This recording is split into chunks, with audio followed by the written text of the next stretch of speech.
Welcome to this episode of Blended, Blessed, and Always a Mess. I'm Aric. And I'm Angie. We are married with a ton of kids. We have 6 kids total. He has 3 and I have 3. My name's Hallie and I love riding horses. My name's Lexi and I've always been the most responsible. My name's Carter and I like picking on my siblings. My name's Chase and I love a clean truck. My name's Summer and I still like to spend my parents' money. My name's Dane and I love baseball. And around here, we talk about the real stuff. Parenting, marriage, faith. Along with grief, growth, second chances, and blended family life. And all the in-between moments that don't make it to Instagram. Our podcast is for the couples figuring it out, the parents trying their best, and the ones holding faith and heartbreak in the same hand. Look, we don't have it all together. Not even close. But we do have honesty. And a whole lot of grace. This is Blended, Blessed, and Always a Mess. Let's get into it.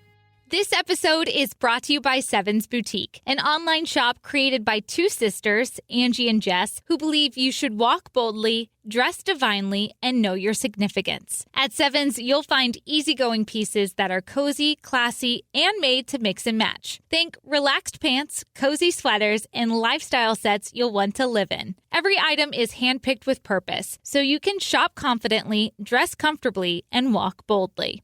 Inventory is small and curated, so if you see something you love, don't wait. Visit sevensboutique.com and use the code PODCAST10 for 10% off your first order. www.sevensboutique.com. Walk boldly, dress divinely, know your significance. Welcome back to Blended, Blessed, and Always a Mess, where this is National Gun Violence Awareness Weekend. And so you may see people wearing orange. You will see statistics, which actually that's a really hard word for me to say. Statistics, like just in general. And you'll see social media posts. But behind every statistic is a name. A face, a family, a chair that sits empty. And for those of you following us, as you know, it's Hallie.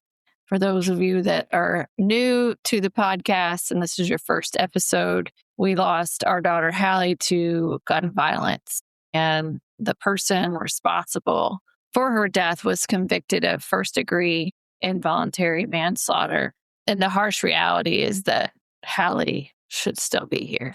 And that's what makes this even harder, I think, is just knowing that in her particular situation, not one basic gun safety rule was followed.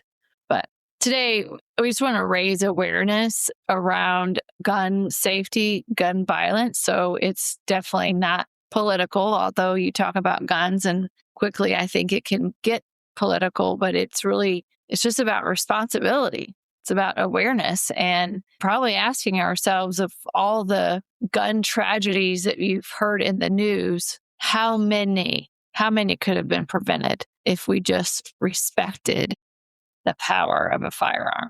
Yeah, and so it's really not political. In our home, Carter and Chase, 2 of our boys, they both hunt. They have always taken gun safety seriously. I think it's just more the forefront now than ever, how important it is for all of us. So again, it's not should you have a gun or not have a gun. It's are you following the safety rules when you have a gun, a firearm in your possession? And so I know in our home, it's obviously the awareness raised times 1,000,000. Yeah, I think, like we said, I feel like even sometimes just posting about gun safety, I feel like there's this tension of it being political if you just mention it. But the reality is if someone owns a firearm, it's like owning a car. Like you are responsible for that. And it's not a political thing. It's really about safety because let me tell you, the numbers are staggering. According to the CDC, more than 44,000 Americans died from gun-related injuries in 2024. And if you do the math, that's 120 people every single day, just in America.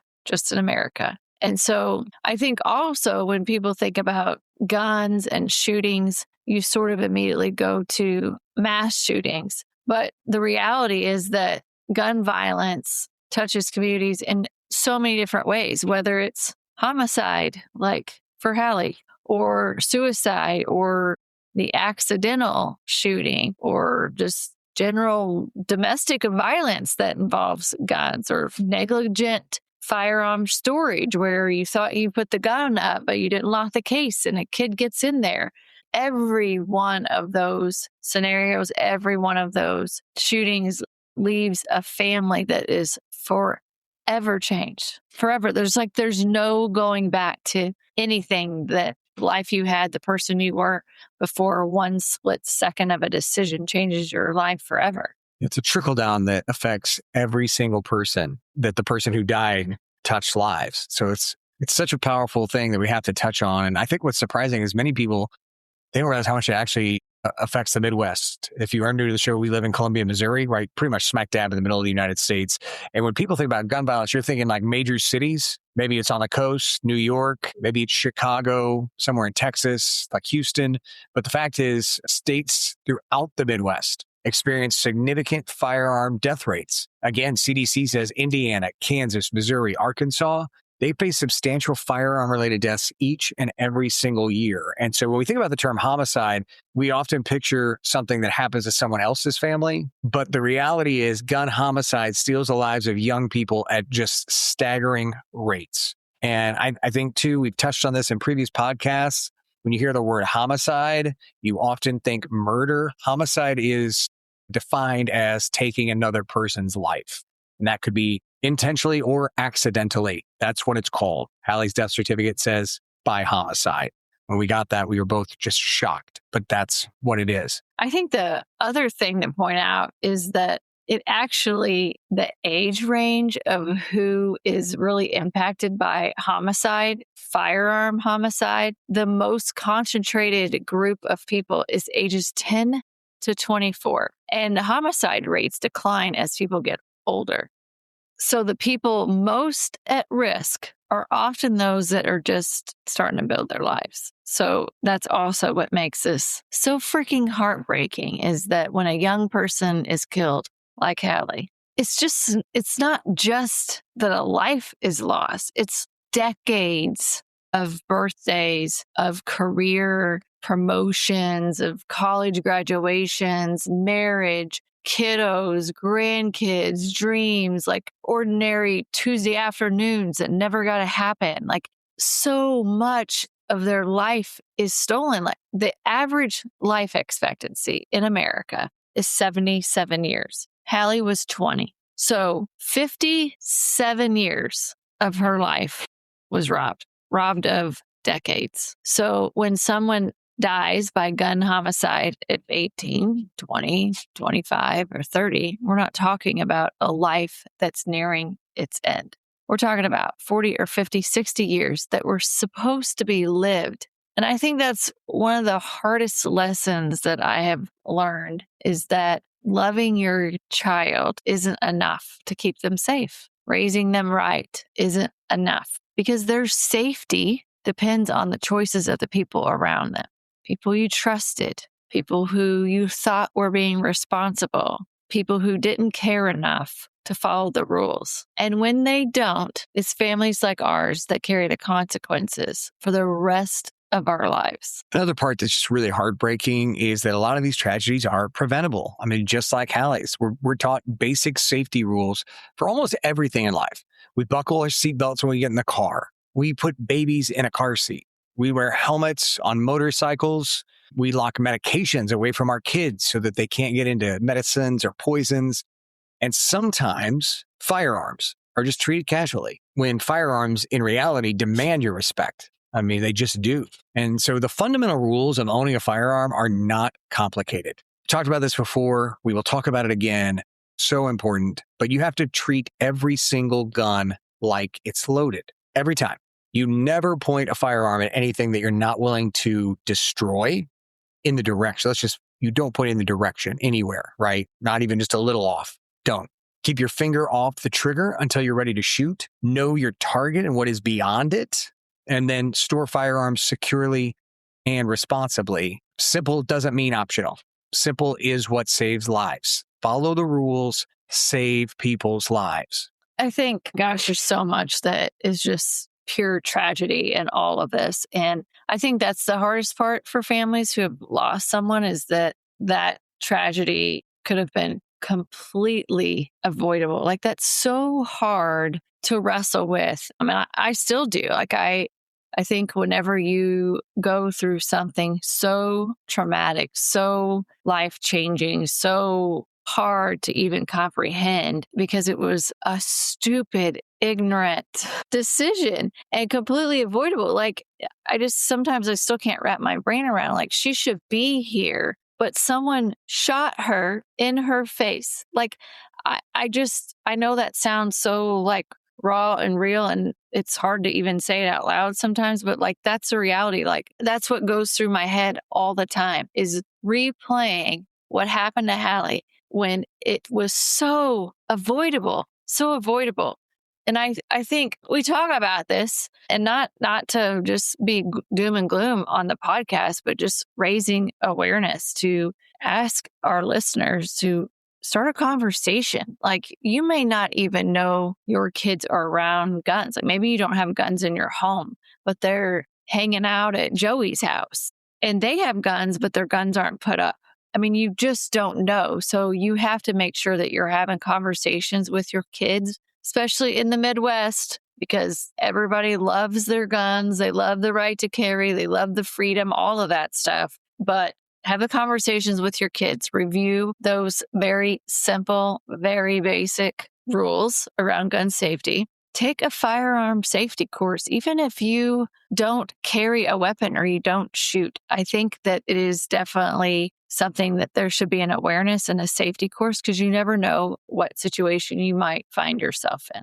And I would speak up if you see unsafe behavior. You can never be too cautious when you are around people. So don't be afraid to let someone know, like, hey, this seems, you could be in a grocery store and think something seems suspicious. You never know what other people are going through, what's going on around you. So always be aware and always speak up. And I think it's really about creating a culture where responsibility becomes normal, because I just feel like we're living in a world where no one wants to take responsibility of their actions, and they'd rather blame it on someone else, or the gun. Blame it on the gun, because that's what happened in our situation. It was like, oh no, was the gun. It's like, dear God, like, guns don't shoot people. Decisions were made that caused Hallie to lose her life. It was not the gun. And I just hope that we eventually live in a world where safety becomes second nature, because, man, I feel like so many people get complacent around guns and they don't respect it, and they just assume it would never happen to them. And assumptions are deadly. I'd say there's another part of this conversation that doesn't get talked about nearly enough, and that's trust. Most of us walk through life and we assume that other people are going to do the right thing. So we trust our friends. We trust the people that our kids are spending time with. We trust people who tell us, don't worry, it's fine. People who say, oh, I've handled guns my whole life. That's a big one. We trust people who assure us they're being careful. We trust people that say they're going to take care of our loved ones. But sometimes that trust is misplaced. I mean, Hallie didn't lose her life because of some random act of fate. She lost her life because someone made choices that ignored all responsibility.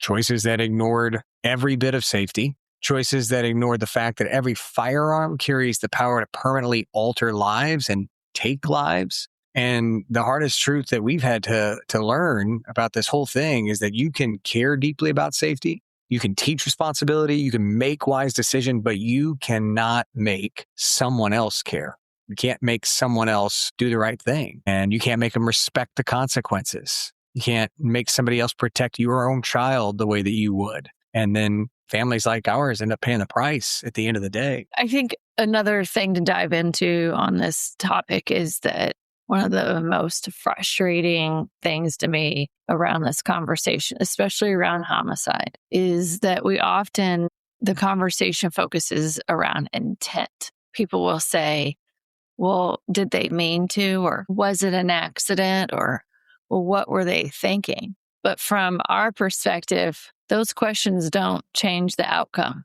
I mean, Hallie's gone. Did he mean to? Well, he didn't get charged with murder, But he did make all of those choices. Hallie was 5 feet in front of him. I just can't even imagine it. And believe me, I've tried a million times to understand what the hell actually happened. Was it an accident? Well, I'll say the same response. Like, he wasn't charged with murder, but he is full on responsible for her death. She is gone because of him.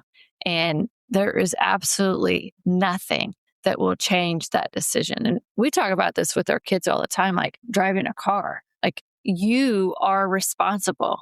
The choices that you make in that car, you're responsible for everyone that's in the car with you. And I think as parents, we're doing an injustice if we don't hit that home with our kids all the time, no matter what they're doing. Split-second decisions. I'm getting in a car, I'm jamming music, I'm going to be on my phone. You are responsible. If something happens in that car, you're responsible for the outcome of that. It's whether you're driving a car, whether it's guns, whether it's, you put yourself in that situation. Choices you make impact the people, and they are so permanent. It's responsibility, what you're saying, because I said recently, I've said this to so many people the last couple of years, because we always get, but he loved her. Okay. But again, Angie said a minute ago, 5 feet away, we replay that in our mind. And I've just said, like, I've never pointed a gun and pulled the trigger to somebody I didn't like from 5 feet away, much less if I loved someone. So it's not about the feeling. It's about it's responsibility. You made a decision and you took someone's life. So it's a responsibility factor at this point. You had the gun, you were in charge. And so that's why gun violence awareness is so important. Like, you have to take responsibility for your actions when you own a firearm. You have to follow the rules so that you don't hurt somebody else.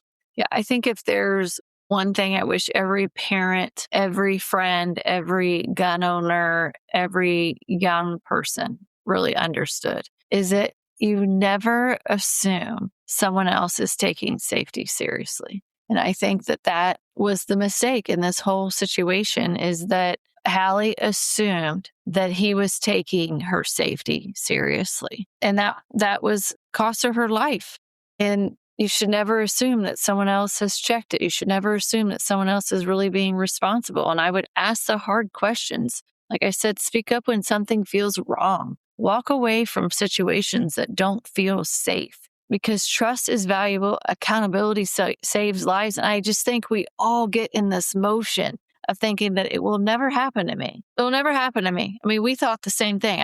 I've never be in that situation where I would lose my kid. Like, I wouldn't do that. God wouldn't do that to me. Like, there's this constant turmoil with it. And maybe that's a safety mechanism we do to ourselves as parents, is try not to think about it and just think it won't happen to us. But look at the stats. The stats are so high, especially in the Midwest. And so it's not really, I don't want this to be a fear episode, but it should definitely be an awareness episode, especially with this weekend being around gun violence awareness. Like, we would do ourselves injustice if we didn't talk about the impact from our lens, how avoidable it could have been. And I think the person responsible for Hallie's death, I'm guessing, didn't wake up planning to destroy a family, but he also didn't wake up to care enough to prevent it. And for us, that outcome is the same.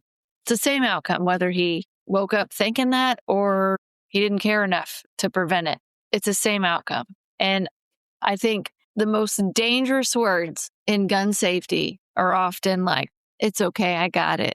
I've been around guns my whole life, because too many families have discovered that they didn't have it. Yeah, we teach our kids not to get in cars with drunk drivers, right? So maybe it's time we start teaching them not to stay in situations where people have firearms and are known to be careless, or just in general, people that maybe don't know enough about firearms. We have to have the conversations to talk to them so that they're aware when they're in those scenarios. And the last thing is that, a lot of people, when they hear we don't let our kids get in the car with drunk drivers, that makes a lot of sense, right? That's non-political. Like, you just know we don't get in the car with a drunk driver. That's not smart. It's a responsibility thing, right? That person would be responsible. You know better than to get in a car with a drunk driver. Same thing when it comes to gun safety, is the person's responsible who's holding the gun. And your kids should be aware. We've got to teach our kids about gun safety so that if something is going the wrong direction, they also are able to step aside, step away, and take themselves out of harm's way.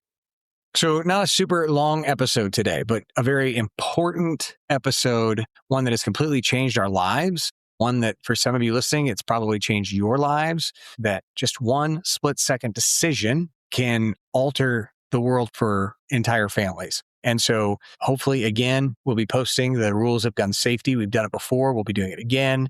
And you could share that with somebody. Make sure that you cover it with your kids, with your grandkids, and hopefully we can prevent these senseless acts from happening to somebody else. We appreciate all of you, your support, your friendship, your loyalty, and we hope that you guys have a wonderful week, and God bless. Thank you for listening to this week's episode of Blended, Blessed, and Always a Mess. Lexi and Hal, take it away. I'm Lexi. And I'm Hallie. Have a great week. Or have the week that you deserve. That